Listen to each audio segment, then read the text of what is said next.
భగవద్బంధువులారా, శ్రీమద్ వాల్మీకి రామాయణంలో గాయత్రీ మంత్ర బీజాక్షరాలతో పదగబడిన గాయత్రీ రామాయణంలోని విషయాన్ని తెలుసుకునే ప్రయత్నంలో ఉన్నాము.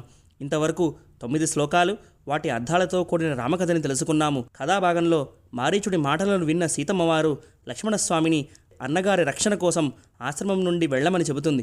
లక్ష్మణుడు వెళ్ళిన తర్వాత అక్కడ జరుగుతున్న విషయాన్ని చూస్తున్న రావణాసురుడు సాధువు వేషంలో ఆ పర్ణశాలకి వస్తాడు.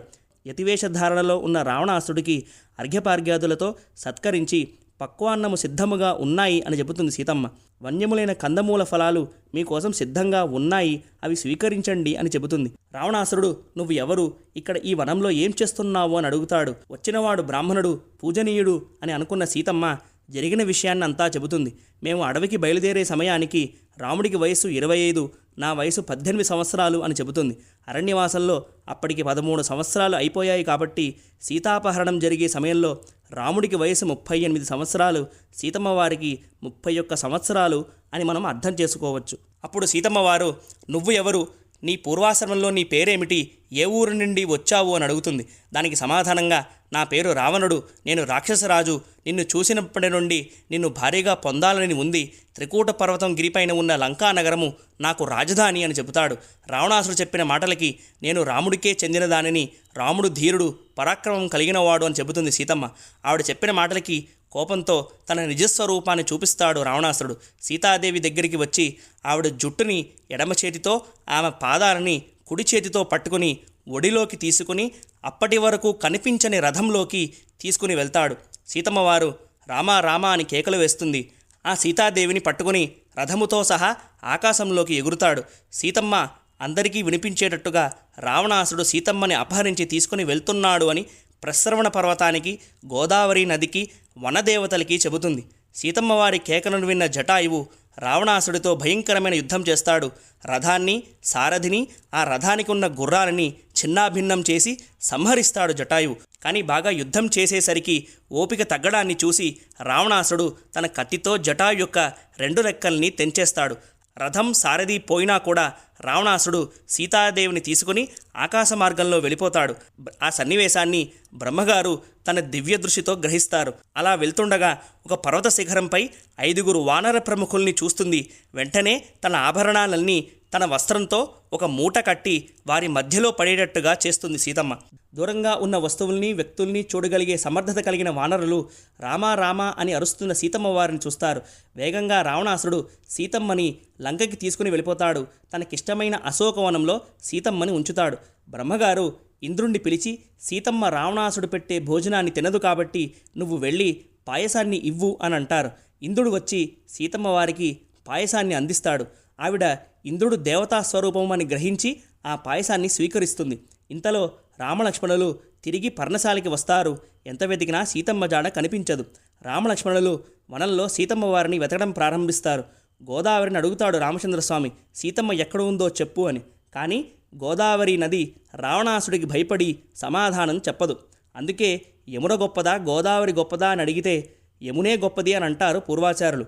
ఎందుకంటే యమున కంసుడికి భయపడలేదు. వసుదేవుడికి మధుర నుండి నందవ్రజానికి వెళ్ళటానికి దారి ఇచ్చింది. కానీ గోదావరి మాత్రం రామచంద్రస్వామికి సమాధానం కూడా చెప్పలేదు. అలా రామలక్ష్మణులు ఇంకొంచెం ముందుకు వెళ్ళాక అక్కడ పడిపోయిన గుర్రాలు, సారథి, ధనుర్బాణాల్ని చూస్తారు. ఇంకొంచెం ముందుకు వెళ్ళేసరికి అక్కడ జటాయువు కనిపిస్తాడు. ముందు రామచంద్రస్వామి జటాయువే సీతమ్మని తినేశాడేమో అని అనుమానపడతాడు. కానీ కొన ఊపిరితో ఉన్న జటాయువు సీతమ్మని రావణాసుడనేవాడు అపహరించాడు అని చెబుతాడు.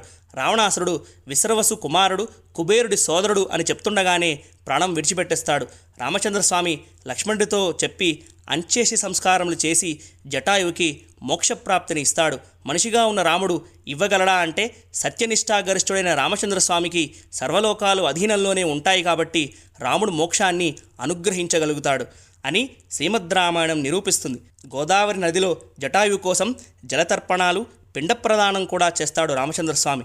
రామలక్ష్మణులు సీతమ్మని వెతుకుతూ ఇంకా ఆ అరణ్యంలోకి వెళ్తారు. అప్పుడు వారు కబంధుడికి చిక్కుతారు. ఆ రాక్షసుడికి తల, మెడ ఉండవు, ఒకటే కన్ను ఉంటుంది. అతనికి 2 చేతులు 1 యోజనం పొడవు ఉంటాయి. దూరంగా ఉండే మృగాలని చేతపట్టుకుని తినడానికి ఆ 2 చేతులు సహకరిస్తాయి. కబంధుడు రామలక్ష్మణుల్ని కూడా తిందామని ప్రయత్నిస్తాడు. కానీ వారిద్దరూ వెంటనే కబంధుడి యొక్క 2 చేతుల్ని నరికివేస్తారు. అప్పుడు కబంధుడికి ఇంద్రుడు చెప్పిన మాట గుర్తుకు వస్తుంది. నన్ను గోతులోకి తోసి నా శరీరాన్ని కాల్చండి, నాకప్పుడు శాపవిముక్తి కలుగుతుంది, అప్పుడు నేను మీకు సహకరిస్తాను అని అంటాడు. అది చెప్పిన తర్వాత లక్ష్మణుడు కబంధుణ్ణి గోతులోకి తోసి నిప్పు అంటిస్తాడు. అందులో నుండి ఒక దివ్య తేజోస్వరూపంతో బయటికి వస్తాడు కబంధుడు. అక్కడ వస్తుంది గాయత్రీ రామాయణంలోని 10వ శ్లోకము. గచ్చా శీఘ్రమితో రామ సుగ్రీవంతం మహాబలం వయస్సత్తం కురుక్షిప్రమితో గత్వాత్య రాఘవ. అరణ్యకాండ 72వ సర్గ 17వ శ్లోకం. ఓ రామచంద్ర, వెంటనే ఇక్కడి నుండి బయలుదేరి సుగ్రీవుడి దగ్గరికి వెళ్ళి ఆయనతో స్నేహం పెంచుకో. సీతాన్వేషణలో సుగ్రీవుడు సహాయపడగలడు అని చెప్పి అతడు పంపాతీర సరోవర ప్రాంతంలో ఋష్యమూక పర్వతం మీద ఒక గుహలో 4 వానర ప్రముఖులతో ఉంటున్నాడు అని చెబుతాడు కబంధుడు. అలాగే అక్కడ శబరి అనే వృద్ధ సన్యాసిని కూడా ఉంది, నీ రాక కోసం ఎదురు చూస్తోంది, అక్కడికి వెళ్ళండి అని అంటాడు కబంధుడు. అక్కడి నుండి రామలక్ష్మణులు శబరి ఆశ్రమానికి చేరుకుంటారు. శబరి అర్ఘ్యపార్ఘ్యాదులు ఇచ్చి కందమూల ఫలాలు ఇస్తుంది. వాల్మీకి రామాయణంలో శబరి పళ్ళని కొరికి రాముడికి సమర్పించినట్టుగా వాల్మీకి మహర్షి రాయలేదు. ఆ తర్వాత రామచంద్రస్వామి యొక్క అనుమతి తీసుకుని శబరి అగ్నిలోకి ప్రాయోపవేశం చేసి ఉత్తర లోకాలకి వెళ్ళిపోతుంది. ఆమె కేవలము ఆమె గురువు అయిన మతంగ మహర్షి మాటని ఆశ్రయించి రామచంద్రస్వామిని సేవించడానికే ఎదురు చూసింది. ఆ కార్యం అయ్యాక తన శరీరాన్ని చాలించింది. ఇంతటితో అరణ్యకాండ సమాప్తి అవుతుంది. గాయత్రీ రామాయణంలోని 10 శ్లోకాలు, వాటితో కూడుకుని ఉన్న రామకథని తెలుసుకున్నాము. గాయత్రీ మంత్ర బీజాక్షరాలలో త స వి తు వ ర ని య భ గ వరకు వచ్చాము. ఈ గాయత్రీ రామాయణంలోని మిగిలిన కథాభాగాన్ని, అందులో ఉన్న శ్లోకాలని రేపటి రోజున తెలుసుకోవడానికి ప్రయత్నం చేద్దాం. అంతవరకు హరే కృష్ణ, జయ శ్రీమన్నారాయణ.